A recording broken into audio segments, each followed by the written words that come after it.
Welcome to Basic Brewing Video. I'm James Spencer. I'm Steve Wilkes. We're back from Pittsburgh, back from HomebrewCon. Yeah. We had a great time. We recorded 5 episodes worth of audio shows while we were in Pittsburgh. So check the audio feed over at basicbrewingradio.com. Mm-hmm. One of the interviews that we recorded was with Dr. Matt Winans, who is the head of R&D at Imperial Organic Yeast. Mm-hmm. And they developed this yeast that that I use to ferment this beer. It's a hybrid yeast between Imperial's Juice and Imperial's Loki. So an English ale strain and a Kvike strain. Mm-hmm. And you'll have to listen to the episode of Basic Brewing Radio where we talked in depth with Dr. Matt Winans about that. But let's talk about this beer first. All right. Before the foam goes away and it's not so pretty. This started out as a really super easy beer. It got a little more complicated as it went along. So this is a no-boil extract batch. Okay. So I started off with 5 gallons of water, or 19 liters, and into that I added 6 pounds or 2.7 kilograms of Briess pale malt, dry malt extract. And I also added 1.5 grams of gypsum and 3 grams of calcium chloride to balance the water out. According to my calculator, I brought the wort up to 165 degrees Fahrenheit or 74 C, and did a 30-minute hop stand. So at the beginning of that 30-minute hop stand at 165 degrees Fahrenheit, I added 2 ounces or 56 grams of Zamba hops at 9.2% alpha acid, and I let that stay in the hop stand for the full 30 minutes. 15 minutes later, I added 2 ounces of Zamba again and let that sit in there for the rest of the 30-minute hop stand, so 15 minutes. I chilled down to pitching temperature, and I pitched a packet of Imperial I-22 Capri and let it go to work. It finished out, it went from 1049 to 1012 for an ABV of 4.8%. We came back, I kegged it, and then I came back from HomebrewCon and tasted it, and it needed a little something. You know, it was, Susan tasted the hydrometer sample and she said, ooh, pineapple. And I tasted tropical fruit and I also just a teeny tiny bit of banana. But I thought, you know what? It needs a little more hops. So I looked in the freezer and I found in little bits and bags. It's my favorite convenience store. Bits and bags. Bits and bags. I found 7 grams of Galaxy, 12 grams of Amarillo, 17 grams of Centennial, 10 grams of Simcoe, 20 grams of Hallertauer Blanc, for a total of 66 grams of hops. That's about 2.35 ounces. And I dry hopped for 3 days in the keg. Now, here's where it gets a little complicated. The hop bag, I tried to like lower it down in there with thin, flat dental floss so that I could take it out later. But then I sprayed some Star San on where the floss was coming out and it was leaking. So I said, forget that. I let it just drop into the keg. Uh-huh. And then of course the bag opened and half of the hops came out and it stopped up the dip tube.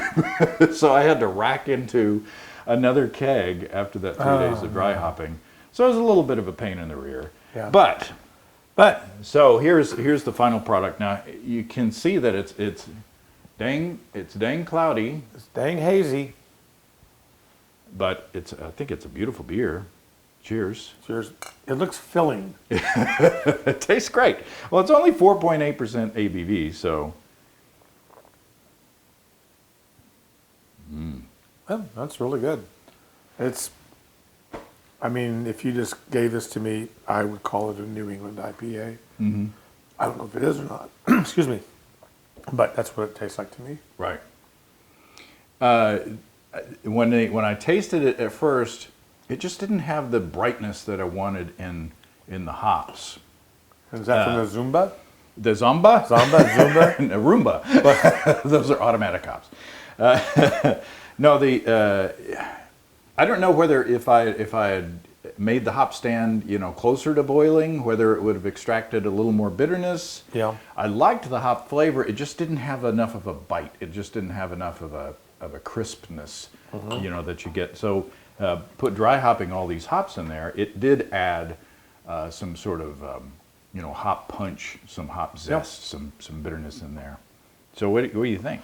Well, I think it's a really nice New England style or hazy IPA.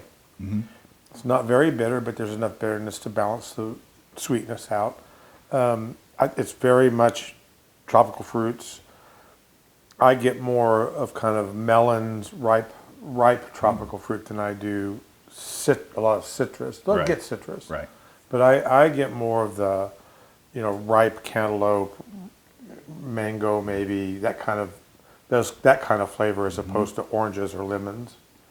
That's what I get, and there is kind of and I think it's hops. There is kind of a hop base.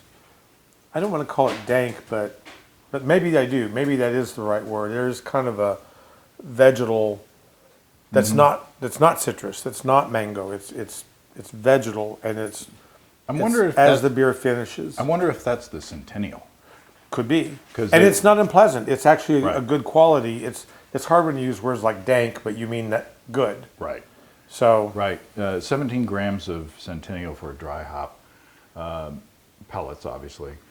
I think that's what I get. There's that little Centennial bite. There's that a little bit of that pininess in there. Yeah. But then resin. Yeah. That's it. Yeah, resinous a little bit. But leads back to the dank references, back to the cannabis references, or relatives of the hops. But I like it. Like I say, the original beer was good. I contemplated leaving it alone, but then I said, this could be just a little bit better, and so I'm glad I did. I think it rounds out well. Any observations yet about Capri? Well, it fermented well. It's not very flocculent. I mean, this is hazy. This is cloudy, and I don't know how much of that is like, the extract, and I don't know how much of that is the hops, and I don't know how much of that is the yeast. It did a really good job of fermenting, and like I say, the hydrometer sample tasted really good. I'd be interested to you have done a mead with the Capri. Yeah, and so that's still going. It appears to have finished its primary fermentation. I put it together right before HomebrewCon, 2 or 3 days before. And so it's only been, maybe 10 days, 12 days that this has been in the fermenter. Just a 3-gallon batch with 6 pounds of honey, and it should be about a 9% mead. I did use a little bit of a really good quality orange extract in it, just to give it kind of a faux orange blossom honey. It was just a good wildflower honey that I got. So it appears to be clearing. The fermentation's clearly done, and it's beginning to drop. And so I am curious, and I'm not worried about it not flocculating particularly well, but I'm curious to see how well it does. Either way, I'll probably use some fining in it, so it'll get a clear, pretty mead as it is. But I'll be curious to see if there's any flavor profiles that we pick up from it. Yeah. And then this beer is very good. And we should say it's not just a matter of pouring a pouch of juice and a pouch of Loki together. No. It's much more involved than that. So please do yourself a favor. Take the time to listen to that episode because it's quite involved and way more than I thought. Because I did think it was just that. Yeah. I thought, well, they throw it together, they mix it up, maybe let it commingle. I mean, that's how deep my science goes. Right. But once he explained it, I was like, okay, this is why you guys make the big money. Yeah. Usually, if yeast is happy, it produces asexually. It's a cloning process where they just bud and keep the same genetic material throughout, I believe. I think that's right. Dr. Matt took us through the process of sort of forcing yeast into, mixing genetic material together. Right. And so what you have here, and it's not like using, gene editing technology No. where you sort of artificially go in there and change things around. This is, sort of, putting on the Barry White music and Flowers involved. letting the yeast strains get together and trade genetic materials, so to speak.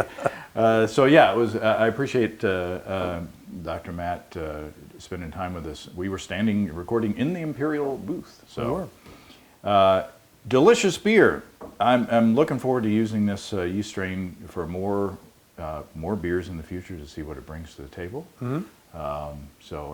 And I'll be interested to hear what y'all think as well. I think that's it.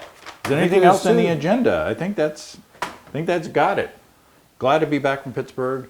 Really happy to see everybody that we saw there. We had a blast. We had tasted a lot of delicious beers. Mm-hmm. And check out the audio side to see what we were up to.